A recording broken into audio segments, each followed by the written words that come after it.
Bismillahirrahmanirrahim. Assalamu alaikum students. How are you all? I hope all will be good. I am your physics instructor of Ashraf. बच्चे last time हम लोगों ने speed time graph देख लिया था। उससे मुतल्लिका जो केसेस थे उसके हॉरिजॉन्टल में, उसके वर्टिकल में, उसके स्ट्रेट लाइन में जो मुतल्लिका केसेस थे वो हम लोगों ने स्टडी कर लिए थे। आज जो आप लोगों के लिए मैं टॉपिक लेकर आया हूँ वो है area under the speed time graph.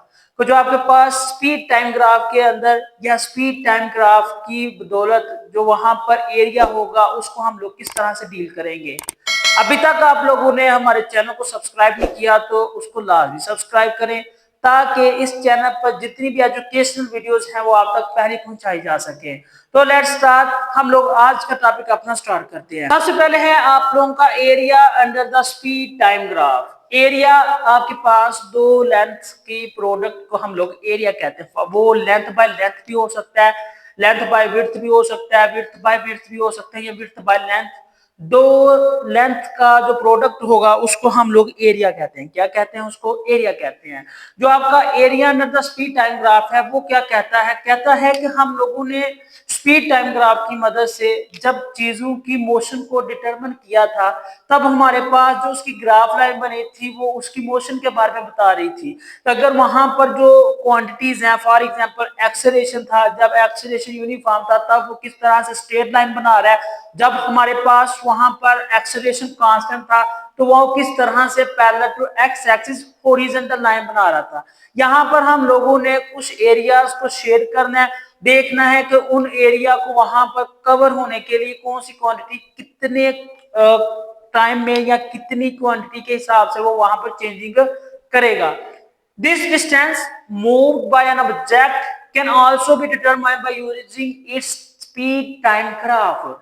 किसी भी ऑब्जेक्ट का जो डिस्टेंस है जो वो मूव कर रहा है स्पीड टाइम ग्राफ की मदद से हम लोग आसानी तरीके से मालूम कर सकते हैं।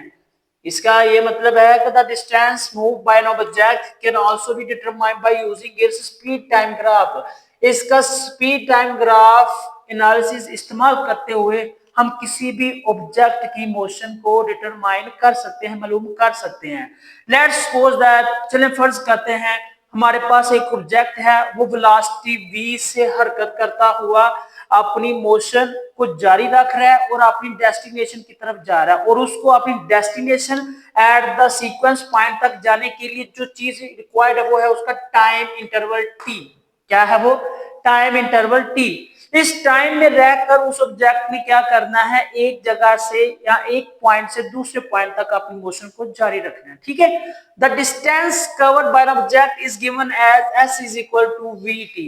आप लोग वेल नोन जानते हैं कि हम लोगों ने इससे प्रीवियस चैप्टर, इसके प्रीवियस लेक्चर्स जो बेसिक कंसेप्ट है उसमें ये फार्मूला हम लोगों ने पहले भी पढ़ा हुआ है कि किसी भी ऑब्जेक्ट का कॉमनली अगर हमने डिस्टेंस फाइंड करना है तो हमें उस ऑब्जेक्ट की स्पीड और उसका जो उस स्पीड में टाइम होगा उसके बारे में पता होना चाहिए, बाकी हम लोग उसका डिस्टेंस आसानी से मालूम कर लेंगे। तो लिहाजा यहां पर भी हमारे पास यही चीज हुई है कि let's suppose that N object is moving with velocity v during the time interval t।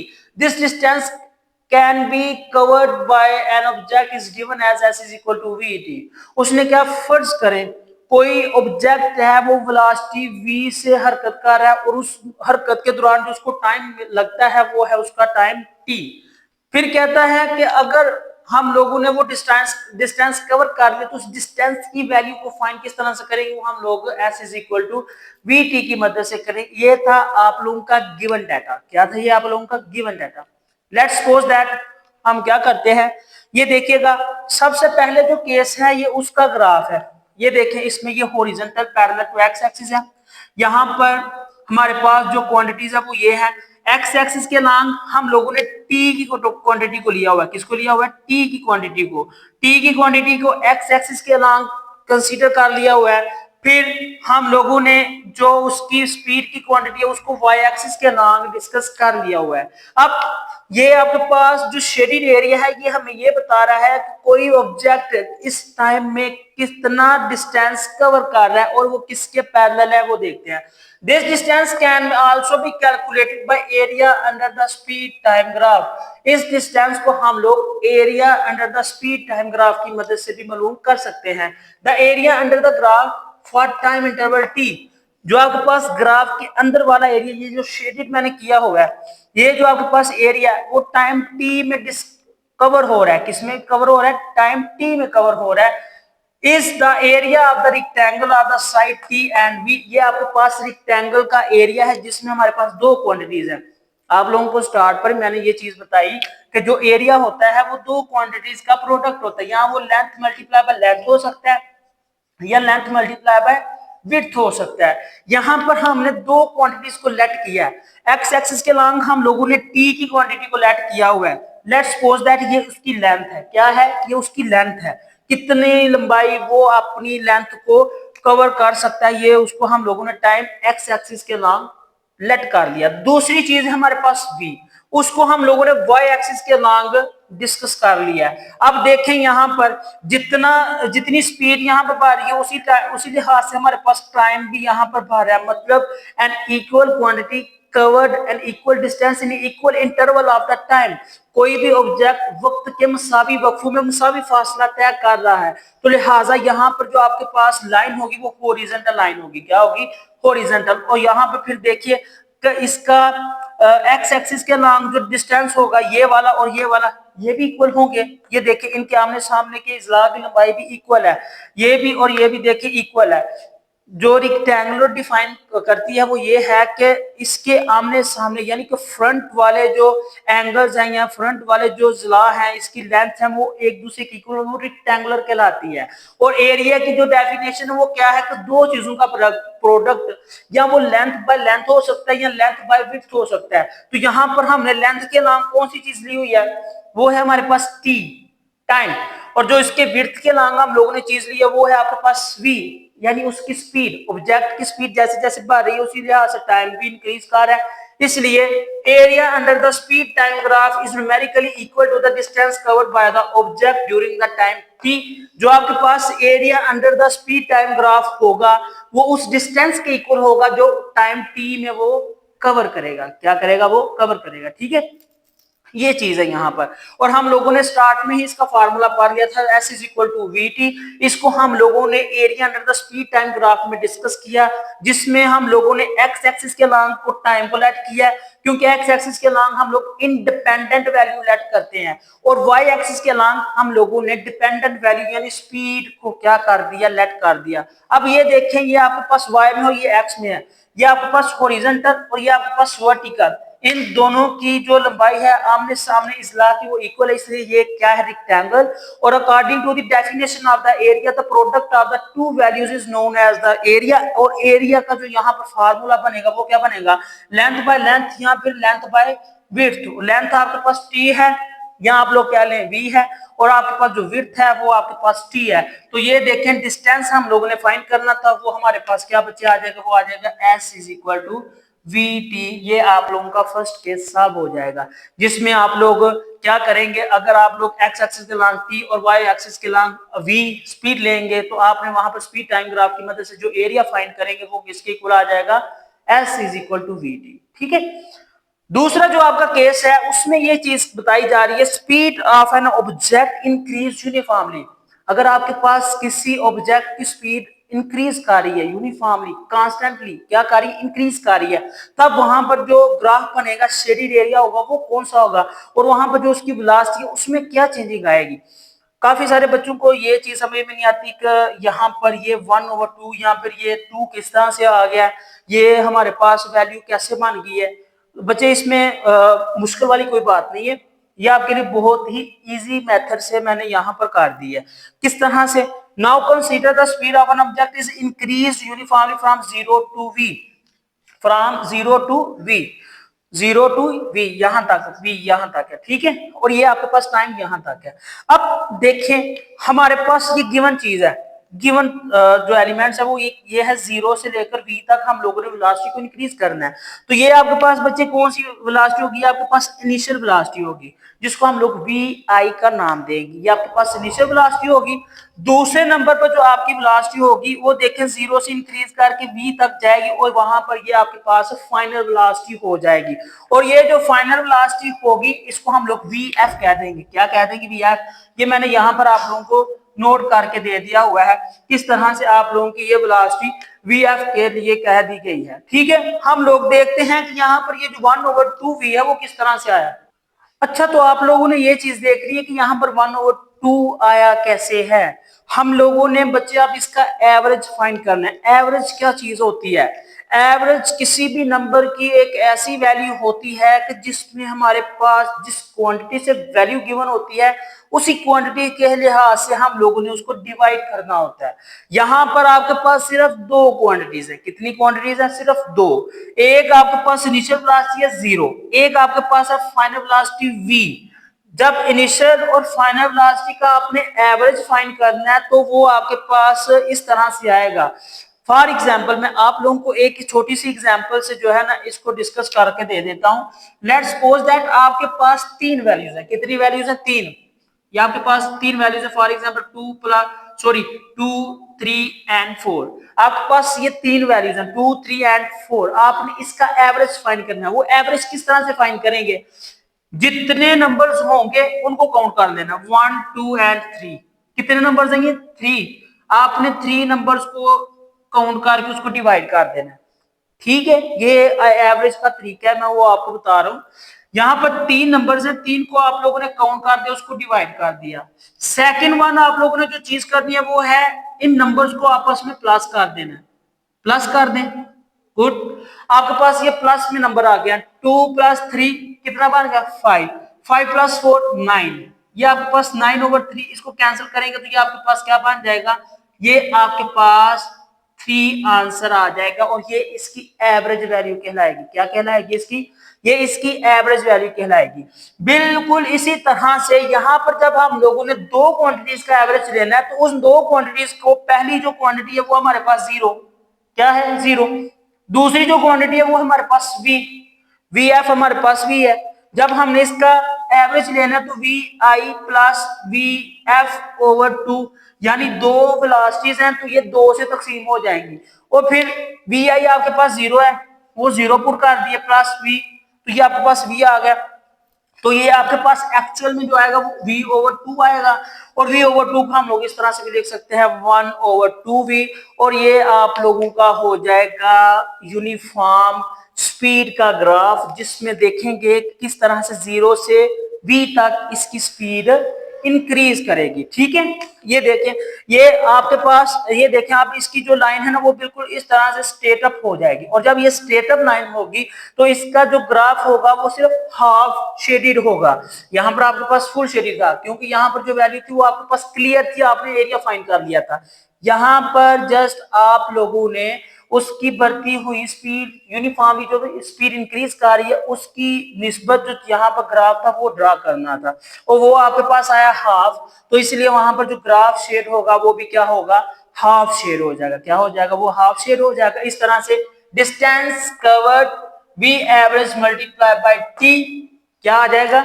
आप लोग यहाँ पर बेसिकली डिस्टेंस को कर रहे हैं ना, area under the speed time graph. आपने उसका एरिया यानी दो चीजों का प्रोडक्ट फाइंड करना है ना। यहाँ पर आपने दो चीजों का प्रोडक्ट फाइंड किया, वो आ गया आपके पास s = vt। फिर आप लोगों ने जब यहाँ पर उसका प्रोडक्ट फाइंड करना है दो चीजों का, वो आ जाएगा vt हमारे पास पहले से। लेकिन यहाँ पर जब हमने यूनिफॉर्मली जब भी आपके पास कोई चीज यूनिफॉर्मली आ जाएगी तो वो आपने जहन में कंसीडर कर लेना है कि वो आपके पास एवरेज वैल्यू आएगी, उसकी कांस्टेंट वैल्यू आएगी। जब उसकी कांस्टेंट वैल्यू हम लोगों ने यहाँ पर देखी है तो उस कांस्टेंट वैल्यू में हमारे पास उसका एवरेज वाला हिस्सा आया, वो आया है 1/2v। यहाँ पर जस्ट सिंपल हम लोगों ने फार्मूला यही लगाया s = vt। Distance covered s से शो होता है। ठीक है, ये ले मैं आप लोगों को लिख देता हूँ, पसंद ना हो जाइएगा। ये आपके पास s आएगा और ये क्या है? vt। ठीक है, ये vt है। अब यूनिफॉर्मली था, एवरेज होगी। एवरेज की जो आपके पास वैल्यू आई वो है 1/2v। क्या आई है? वो आपके पास आई है 1/2v। एवरेज v की वैल्यू आई है 1 और 2v, t आपके पास पहले से भी जो था इस इक्वेशन के हिसाब से, तो जब इनको मल्टीप्लाई किया तो ये आपके पास एक एवरेज डिस्टेंस आ गया जिसकी वैल्यू आ गई 1 over 2 vt। ये था आप लोगों का केस 2 जिसमें आप लोगों ने स्पीड इंक्रीज होते हुए यानी यूनिफॉर्मली स्पीड इंक्रीज हो रही है v से 0 से v तक, तो उसका जो ग्राफ था शेडिड वो देखा और उसमें जो एवरेज वेलोसिटी है उसको मेजर किया। तीसरे नंबर पर जो आप लोगों का क्वेश्चन पॉसिबली बन सकता है वो मैंने यहाँ पे लिख दिया, if we calculate the area under the speed time graph it is equal to the right angle triangle. यही से हम लोगों ने क्या करना है, अब इसके थर्ड केस की तरफ जाना है। If we calculate the area under the speed time graph, अगर हम लोग area under the speed time graph को कैलकुलेट करना चाह रहे हैं तो वो क्या होगा, it is equal to the right angle triangle. ये आपके पास राइट, ये लेफ्ट है और ये आपके पास राइट। राइट एंगल, ये देखें यहाँ पर एंगल बन रहा है 90 का, कौन सा एंगल बन रहा है 90 का, इसको हम लोग कहेंगे right angle. Right angle triangle, triangle आपको पता है 3 कोनों वाली जो आपके पास मुसल्लस होती है उसको आप लोग ट्राइंगल कहते हैं। If we calculate the area under the speed time graph, it is equal to the right angle triangle। अगर हम लोग किसी area under the speed time graph को मालूम करना चाहते हैं, उसकी वैल्यू कैलकुलेट करना चाहते हैं, वो राइट एंगल ट्राइंगल के इक्वल आएगी। यहाँ पर एंगल 90 का है, राइट एंगल ट्राइंगल में एक एंगल जो होता है वो बिल्कुल स्ट्रेट होता है और वो 90 का होता है। फिर क्या होगा, ये देखिए आपके पास राइट एंगल ट्राइंगल के एलिमेंट्स कौन से बने, ओ ए बी, ठीक है, ओ से लेकर बी तक, ये इस तरह से ओ ए बी या बी ए ओ, इस तरह से ओ बी ए, आप लोग किसी भी तरह से इसकी वैल्यू को ले सकते हैं। ये देखिए ये इस तरह से भी आप लोग कर सकते हैं, ये आप लोग इस तरह से भी ड्रा कर सकते हैं, ठीक है। फिर आप लोग इसको इस तरह से भी ड्रा कर सकते हैं। ये देखिए ये आपके पास हाइपोटेनियस, ये बेस और ये परपेंडिकुलर, ये परपेंडिकुलर आपके पास, ये आपके पास हाइपोटेनियस आ जाएगा और ये आपके पास बेस आ जाएगा, ठीक है ना। इस तरह से आपके पास क्या होता है, एक ट्राइंगल ड्रा होती है। ट्राइंगल में 90 के सामने वाला जो लाइन होती है उसको हाइपोटेनियस कहते हैं, उससे बिल्कुल नीचे वाली को बेस और उसके साथ वाली को क्या कहते हैं, परपेंडिकुलर कहते हैं, ठीक है, गेट इट। अब आप लोगों ने उसका एवरेज एरिया निकालना, ट्राइंगल का एरिया, वो कैसे निकालेंगे, वो भी बिल्कुल सेम है। ट्राइंगल एंगल वाली चीज को देखना है, ठीक है। हाइपोटेनियस का तो आपके पास पहले से ही कंसेप्ट क्लियर है, ये वाली जो लाइन है वो आप लोगों ने दूसरे केस में क्लियर कर दी है। तीसरे केस में आपने उसके एरिया ट्राइंगल की एरिया को डिस्कस करना है। वो देखें, वो दोबारा से हाफ, ठीक है, हाफ में क्या है, परपेंडिकुलर मल्टीप्लाई बाय बेस या base multiply by perpendicular. Base में आपके पास क्या है टी, परपेंडिकुलर में आपके पास क्या है v, तो यहां पर मैंने क्या पुट कर दिया v क्रॉस t, और ये आपके पास आ जाएगा 1 over 2 v क्रॉस t। और इसकी जो डेफिनेशन बन जाएगी वो बनेगी the area under the speed time graph up to the time axis, up to the time axis is numerically equal to the distance covered by the object।